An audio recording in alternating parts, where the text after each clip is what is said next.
now we're going to get into the Vecna Eve of Ruin. Oh, sorry. So we have a very exciting book that's coming out. It is a very much multiversal Look threat. at those All pictures. of D&D to that several art. different campaign settings and realms. This is a face-off with Vecna. What is the name of this book? This book is called Vecna, Eve of Ruin. What was the inspiration for this book? That's some The biggest bright inspiration lipstick. for this book, I think, was for a D&D adventure that would really strike players and fans with the bang. And cool. what better way to get players and DMs excited about D&D than sick. to bring Vecna back with a vengeance for a 20th level adventure. Vecna came back. 10th level. It does, yes. The players, the adventurers are already established heroes in the city of Neverwinter or somewhere else throughout the world and happen to be in Neverwinter. Damn. When these events kick off, they become on a crash course That's cool. for a confrontation with Vecna, who in the background is already up to things that are going to cause the main plot. But it wasn't an accident, Todd, that this is the adventure that we settled on for this year, the celebration of 50th anniversary. It does a lot of things that we'll be seeing echoed throughout the whole year, sort of a celebration of D&D writ large. It's classic villains, it's classic settings and locations, some very famous face characters of D&D will be making appearances in this adventure. So the adventure was really a deliberate aim on our part to kind of reinforce that idea that D&D has this legacy and this range to it, and all of these settings and like all of an these Egyptian characters. dude. How can we weave a story that takes a bunch of those and sort of scoops them all up, blends them together in an interesting way? And Vecna is one of our kind of supreme baddies, and we've certainly featured this character before in other stories and other adventures in the history of D&D, but it seemed like a good time, particularly since Vecna, I mean, he goes all the way back to the very beginning of the game. How much can you tell me about this threat? Because I've read the adventure. It's interesting. terrifying. There's a lot, yeah, there is a lot going on. It's not that Vecna wants to subjugate any one world in the multiverse.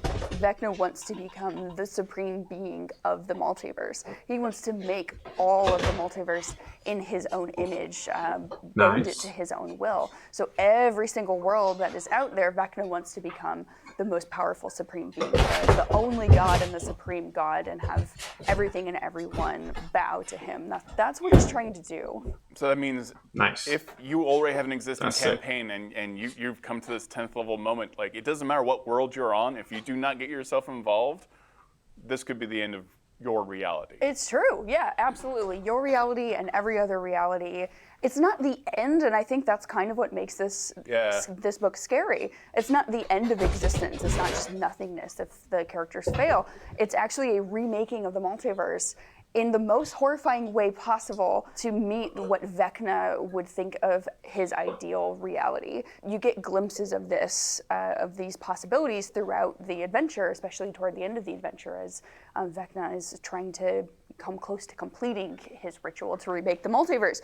But you see kings having been turned undead and swearing their undying fealty to Vecna and subjugating all of their subjects, and making them obey Vecna's commands. You see gods being murdered in some cases and killed and thrust into the astral plane, on Vecna's whim because he thinks it's funny, right? He thinks it's funny not only to be the god of everything, but to destroy anything that would rise up against him. How do you convey the stakes in this adventure?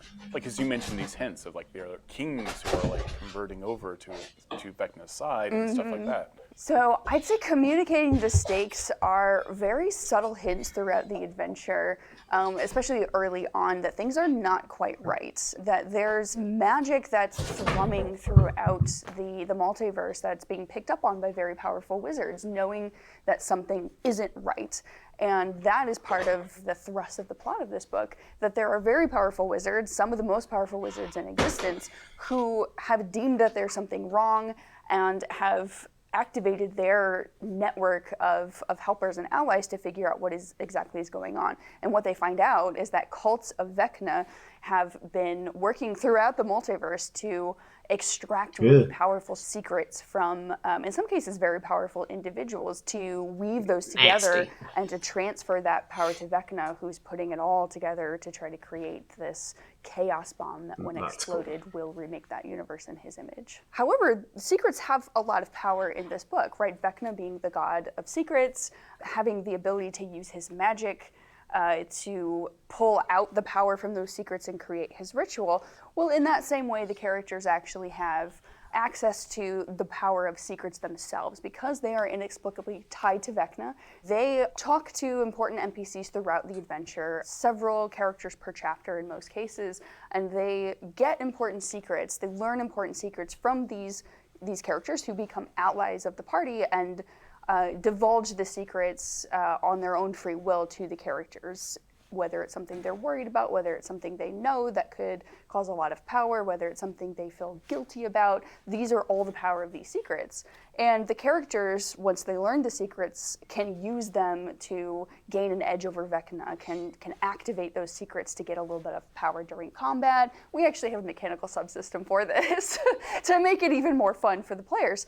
And so the characters have access to that, and they can understand how Vecna was able to gather enough power and twist that into that evil, diabolical, undead style, very, very, very wicked power that he's making. And the characters have the opportunity to combat that in their own way by using that magic for good. What elements were important for you to capture in this?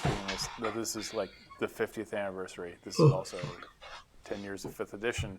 It is a momentous occasion, and it is a great celebration of the time that we're in. And it's a great celebration of 5th edition too, because over the course of 5th edition, we've released a number of adventures. And we thought, as part of the celebration, not just of the 50th, but of 5th edition, to go back to some of those settings that we have other campaigns in, going back to Ravenloft, which of course we've been to with 5th edition with Curse of Strahd, going back to the Nine Hells, which of course we did in Descent into Avernus, going back to some of these locations that we've already been to in 5th edition. That's cool. Just helped to remind people where 5th edition has gone and the journey that it has been on. And so that was a fun opportunity to go back to some of these familiar places, because there will be some players have been in those campaigns. Yeah. And so they will instantly have some knowledge about those locations already in their heads from those experiences. And we thought that would be kind of a fun sort of meta experience for the players who are participating in Vecna Eve of Ruin, that when they have to find one of the rod pieces and it's in this piece of Ravenloft that they've already experienced, they've got a familiarity with it and hopefully a fondness or a terror, depending on their experiences. And that gives the adventure another level that it didn't have otherwise. It's a very daring adventure in that regard, but it's also very classic. What I like about the adventure, it very much feels like all hands on deck. It does, like yes. This is the end, or a horrible end. Whether you're the players or your NPCs and all of D&D lore throughout many, many years of the game, it feels like everyone got the call. It does, yeah, absolutely. So how I was talking before about what Vecna is doing, making a lot of waves and creating a lot of magical feedback and gaining the attention of very powerful spellcasters who are paying attention to the weave and the way that magic is reacting in the world. One of the most powerful spellcasters in the multiverse, but certainly in the Forgotten Realms, is a wizard named Illustrial Silverhand. And she is somebody who hasn't been in D&D a lot recently, has had stats, but not for this edition, not for 5th edition. And she is a primary character in this book. She is one of these powerful wizards who has noticed and realized that something is wrong and has dug into it, because she is a champion of good. She's the Lady of Silvery Moon. She's got a long history that goes all the way back to the novels from 20, 30 years ago, and is this powerful bastion of good in the universe. And when she is worried about something going wrong, you know that something is very much going wrong. But when she figures out that Vecna cultists are involved, that Vecna is involved, that Vecna is trying to do something that is more than just ascend to godhood, which he's already done, she kind of freaks out. And she says, I can't, he's a lich, he's a god in Greyhawk, I can't understand necessarily how to stop him on my own. or I can't figure it out on my own, so I need help. And she puts the call out to her allies. Tasha, who is of course a very well-known and has appeared more recently in D&D's history. Tasha answers that call. A version of Tasha answers that call, not her Fey Queen version. You better get more towels. Travel is a thing. There are versions of her. And Mordenkainen, who's also very well-known, who's appeared a couple of times in the a cameo role, and of course, is a very important figure, both in lore, but also in D&D history. Those are Elestriel's most powerful allies. They come to her sanctum in Sigil to try to come up with a plan, because they realize not only does not anybody know exactly what's going on, but this is a multiversal issue, and there's no way we can actually marshal all of the authorities throughout the multiverse to try to stop him. We've got to do something. And so the plan that they put together involves their own powerful magic, casting a wish spell, trying to reverse some of the progress that Vecna has made so that they can end his plans, or at least pause it long enough for them to go and confront him. They don't know where he is. This is complicating it. And then, for reasons the characters won't find out until much, much, much, much later, their spellcasting doesn't work. When they cast that wish, Vecna's progress isn't reversed. There's no impact to what he's trying to do, but the characters show up. The characters are shunted from wherever they are, and the wizards don't know why, but they have to come up with a backup plan to try to stop Vecna, because literally these people are their only hope.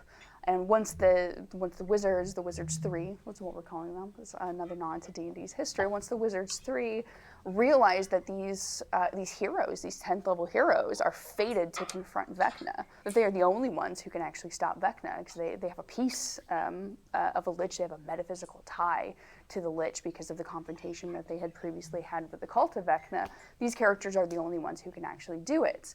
And it's going to take a powerful artifact to try to stop Vecna's plan, which is already in motion, and then the characters set upon the quest to find the Rod of Seven Parts. The pieces are all throughout the multiverse, and nice art. The characters are the ones who have to go and get it. And so then there's an epic quest that the characters set off on a clock to try to finish it before Vecna can make any significant process and make this plan come to fruition. They've got to go get this very iconic artifact to D&D's history. So each piece is in 7 different locations. Some of them are different campaign settings, and some of them are different planes of existence. But you are in 7 very distinct areas that have elements to them in that adventure area that are very distinct to the setting that they're in. There's so many elements to this adventure that I am actively excited about, and there is something so wonderful about an adventure where, you as a player, you are effectively the embodiment of a wish. Yeah. I love the amount of fate and importance that puts on a player from the get-go. Like, the wish spell didn't work, but it kind of maybe theoretically does, because the only answer that came into existence or showed up were these players. That's true, right? And if you think about the way the wish spell works, it's a very taxing magical spell. You can literally try to structure it in a way to make any effect that you want. And what the effect that Elestriel and Mordenkainen and Tasha want is to stop Vecna. But because they don't have all the details, and they don't know what he's doing, and they don't know where he is, the way that they've worded that question, which I imagine is probably something like, can we please stop Vecna from remaking the multiverse, is for the characters to show up, right? And so when they say, can we have a solution to stop Vecna, and the only answer is these 4 or 5 heroes from Neverwinter show up, then that's a very interesting response to that from the magic that's inherent in the universe. Feels like a whole bunch of little mini adventures, all like every chapter feels like, okay, this is a unique location in the D&D multiverse, and a unique plane or campaign setting, and you're going to get the flavor of each of them. It's a great introduction to like D&D in general, because you could always go to Sigil and see like all these different creatures interact, right? In Planescape, but this is like you just universe hopping. Yeah, we've talked a lot internally about the way that this book is structured, and how, like you said, each of the 7 locations are 7 distinct chapters with 7 distinct places and settings where the pieces of the rod are found, that you could play each individual chapter as a standalone, right? If you don't want to run this whole massive campaign, if you haven't got a group, that wants to play for 6 months or a year throughout this entire story, you could just get together for 3 or 4 probably sessions and go get one piece of the rod and tell a story saying you're one of many groups that has to go retrieve the Rod of Seven Parts to stop Vecna. And so in that way, hopefully it will be very versatile and very usable for DMs who really are super into Eberron and they really want to run an Eberron story. They can run the story of retrieving the part of the Rod of Seven Parts that's located in Eberron or Ravenloft or Spelljammer or the Forgotten Realms, on and on and on. It very much feels like a love note to D&D. Like, do you like Yes. this campaign setting? Do you like this realm? Do you like this location? Did you want to ever interact with Mordenkainen or all these other characters, Yes. these famous, iconic D&D villains or monsters? This is like just the culmination It's of like true. 50 years of D&D. And you know what? It's worth noting that not only do you get to interact on a recurring basis with characters like Illustrial Silverhand and Mordenkainen and Tasha, but there are other iconic characters who are present in the adventure within the places and the locations where the rod pieces are at and where the characters have to go to get the rod pieces out. There are some characters who are made allusion to, like Tiamat is definitely mentioned. Oh. She is most likely not going to appear on screen, but there are characters who very much do appear on screen. I think that DMs will have a lot of fun portraying characters like Lord Soth, for example, who shows up. Strahd shows up and is a pretty significant part of that bit of the adventure. And so I feel like anything that people are very much into individually, there's probably going to be something in this adventure for them. I hope so. It feels like we're talking a lot about this adventure, but we are not actually spoiling stuff. Like, there are twists and turns. Oh, yes, there are major spoilers that we're not even Yeah. touching. We're not even getting within a 10-foot pole's range of those things. I will completely honestly say this is one of my favorite adventures I've ever Oh, read. that's so exciting. I'm really Hasn't he excited. said that about everyone? Vecna just feels like the ultimate D&D villain. I think that's true, yeah. And I think one of the things that is really appealing about Vecna as a villain is that he's scary. Yeah. And the reason that he's scary is because he's undying, he's forever. He is a monolith. He's a monolith who, despite having been defeated in the past, continues to come back and continues to be this threat. And even if the threat of Vecna is thwarted, there's always that sense that he's going to come back and that he's going to eventually Pulls the threaten fucking Palpatine. reality again. And now this most recent time is just, well, we thwarted him this time. The complete infinite thirst for power is what makes Vecna scary. Like you said, he really never has enough and wants to continue to become more powerful. And the more power that he gets and the more he becomes successful in his quest to subjugate others, the more he wants. He's never satisfied and he's never going to stop until somebody stops him. And that's, I think, what makes him scary. As always, with all of our 5th edition books, these are all compatible with the 2024 Yes. core rule books. So Yeah. we have this amazing Player's Handbook coming out, fantastic monster manual. I'm very excited for this new Dungeon Master's Guide. This all No, works not together. another dungeon. Yes, Oh, that's 100% they're true. updating I think everything. You asked earlier, what was the inspiration? Why did we want to do this adventure? No, that was part of it, right? It was because the book is absolutely a love letter to D&D. It's a celebration of the 50-year history of D&D and some of these iconic characters, in some cases older than some of our players, older than the person who came up with the story of the book. But it is also very much a looking forward and an evergreen type of adventure that will be available to players for many, many, many years to come. And we hope that it really ties in and really emphasizes the fact that you can use these new books that are coming out, and this adventure is still something that we hope will be exciting once well beyond that time. Cool. That's fun.